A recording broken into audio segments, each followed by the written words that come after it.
Baik, Assalamualaikum warahmatullahi wabarakatuh. Perkenalkan, nama saya Amarul Fadli Kusuma. Di sini saya akan sedikit menjelaskan tentang teori jaringan. Baik, pada bagian pendahuluan, teori jaringan merupakan salah satu metode dalam operasional riset yang digunakan untuk membantu perencanaan, penjadwalan, dan pengendalian suatu proyek. Dalam sebuah proyek, biasanya terdapat banyak kegiatan yang saling berkaitan dan harus dikerjakan secara berurutan maupun paralel. Oleh karena itu, diperlukan suatu alat analisis yang mampu menggambarkan hubungan antara kegiatan tersebut secara jelas, salah satunya melalui diagram jaringan. Baik, langsung saja ke contoh soalnya. Di sini ada sebuah proyek renovasi ruangan memiliki kegiatan sebagai berikut. Untuk kegiatannya itu ada persiapan alat dan bahan, kodenya itu A. Untuk pendahulunya belum ada karena ini awalan. Durasinya itu 4 hari. Yang kedua ada pembongkaran ruangan lama, kodenya B. Pendahulunya A. Durasinya 3 hari. Instalasi listrik, kodenya C. Pendahulunya A. Durasinya 5 hari. Untuk kegiatan selanjutnya pemasangan dinding baru, kodenya D. Pendahulunya B, durasinya 4 hari. Lalu ada finishing, cat, dan rapi-rapi ruangannya. Itu kodenya E, pendahulunya C dan D, durasinya itu 2 hari. Langsung saja ke diagram jaringannya. Oke, di sini ada diagram jaringan kerjanya. Jadi di lingkaran itu ada 3 angka, yang sebelah kiri itu nomor, yang atas itu waktu mulai cepat, yang bawah itu waktu mulai lambatnya. Pertama-tama kita hitung dulu waktu mulai cepatnya. Nah, untuk yang pertama ini masih 0 karena ini baru mulai gitu, baru persiapan. Habis persiapan kita lanjut ke nomor 2. Itu kegiatannya itu kan persiapan alat dan bahan, kodenya A, durasinya 4 hari. Jadi 0 ditambah 4 hasilnya 4. Masukin yang atas itu angkanya 4.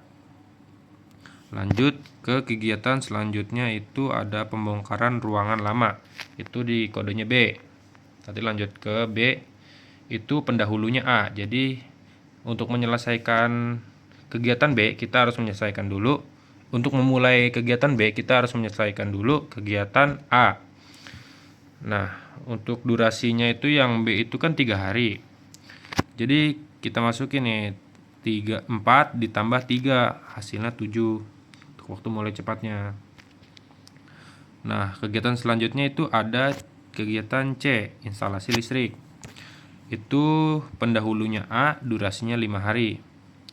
Jadi kita masukin di sini angka 5, jadi 4, pendahulunya A kan 4, durasinya 4 hari ditambah 5 hasilnya 9. Kita masukin angka 9 di waktu mulai cepatnya yang atas. Nah, udah ketemu tuh. Lanjut kegiatan selanjutnya itu D. D itu pendahulunya B. Jadi hasil yang B itu 7 ditambah durasi 4 hari lagi ke D, itu hasilnya 11. Nah, untuk yang E itu kita masukin dimana itu kejadian yang nggak ada waktu longgarnya. Jadi kan jadi waktu yang terbesarnya itu. Jadi kayak misalnya kan yang kegiatan selanjutnya itu kan E ya, terakhir finishing. Nah, itu setelah kegiatan C dan D diselesaikan baru ke E. Nah, untuk waktu yang paling banyaknya itu, yang paling besar itu ada di D. Karena D itu 11 dan C-nya itu 9. Jadi kita pilih yang D. Karena nggak ada waktu molornya. Kalau yang C itu ada waktu molornya 2 hari kalau ke 13. Hasilnya kita ngambil misalnya kan 11 ditambah 2 13. Kalau 9 tambah 2 11. Masih ada molor 2 hari tuh.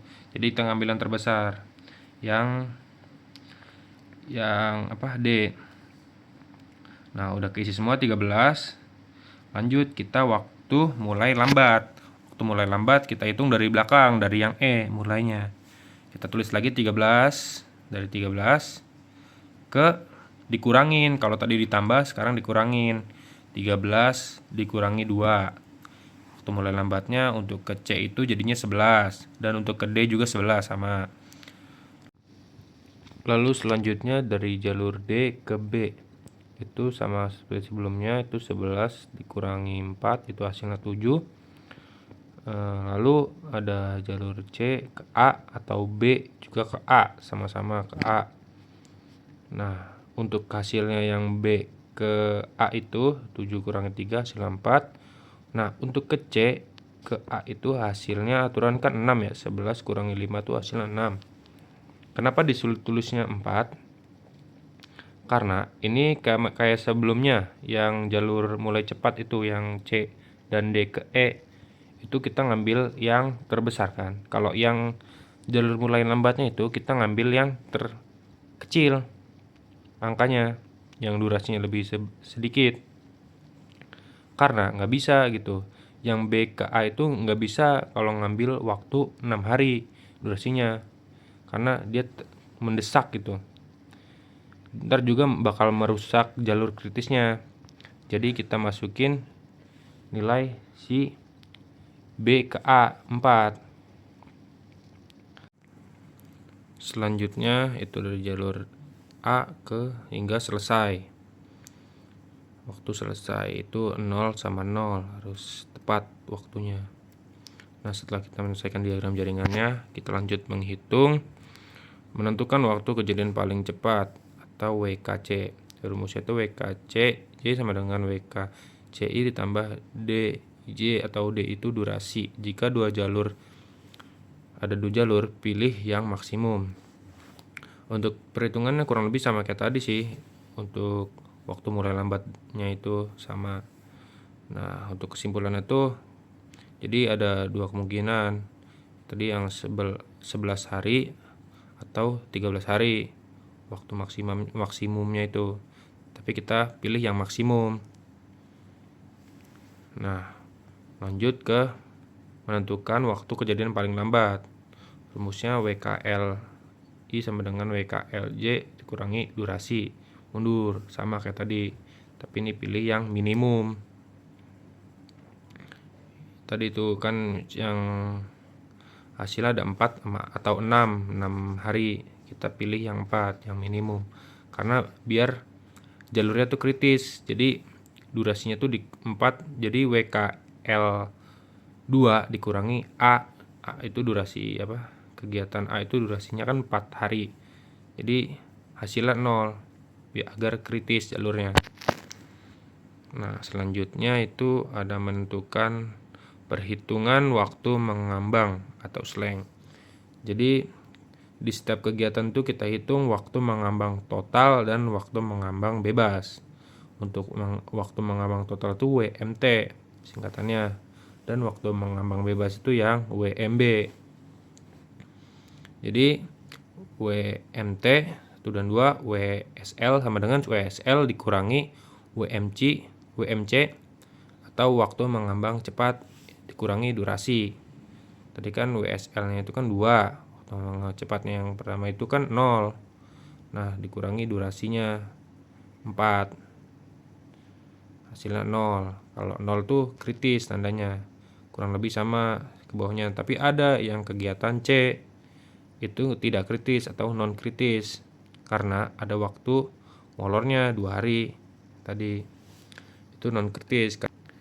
Nah, jadi kesimpulannya tuh kurang lebih sama sih kayak tadi. Jadi sampai habis, sampai kegiatan itu sampai jalurnya kritis. Jadi kesimpulannya jalur kritis itu ada A, B, D, dan E. Karena WMT-nya itu waktu mengambang totalnya itu 0. Non kritisnya itu C karena waktu mengambang totalnya itu ada 2 hari molor. Total waktu pelaksanaan 13 hari. Jadi total semua pelaksanaan kegiatan sebuah renovasi ruangan itu 13 hari maksimalnya. Mungkin segitu saja yang bisa saya jelaskan. Mohon maaf bila ada kekurangan atau kesalahan atau kata-kata yang tidak dimengerti. Di sini juga saya masih tahap belajar. Saya tutup. Billahi taufiq wal hidayah. Wassalamualaikum warahmatullahi wabarakatuh.